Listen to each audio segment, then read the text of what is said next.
इससे बेहतरीन लघु कथा मैंने आज तक नहीं पढ़ी। विष्णु प्रभाकर जी की ये कथा आपको सुनाने का जी चाहा क्योंकि इस महीने उनका जन्म दिवस पड़ता है। उस दिन उसके मन में इच्छा हुई कि भारत और पाक के बीच की सीमा रेखा को देखा जाए। जो कभी एक देश था वह अब दो होकर कैसा लगता है। दो थे, दोनों एक दूसरे के प्रति शंकालु थे, दोनों ओर पहरा था। बीच में कुछ भूमि होती है जिस पर किसी का अधिकार नहीं होता, दोनों उस पर खड़े हो सकते हैं।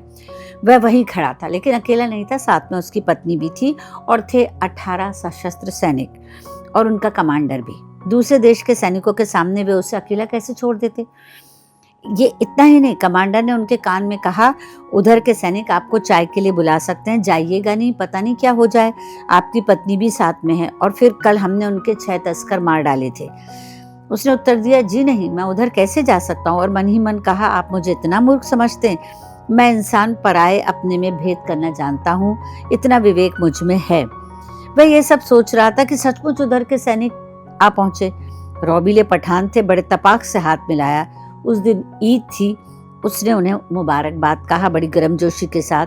फिर हाथ मिलाकर वे बोले, इधर तशरीफ लाइए, हम लोगों के साथ एक प्याला चाय पी लीजिए। इसका उत्तर उसके पास तैयार था। अत्यंत विनम्रता से मुस्कुराकर उसने कहा, बहुत बहुत शुक्रिया, बड़ी खुशी होती है आपके साथ बैठकर, लेकिन मुझे आज ही वापस लौटना है और वक्त बहुत कम है, आज तो माफ़ी चाहता हूँ। इसी प्रकार शिष्टाचार की कुछ बातें हुई कि पाकिस्तान की ओर से कुलाचे भरता हुआ बकरियों का एक दल उनके पास से गुजरा और भारत की सीमा में दाखिल हो गया।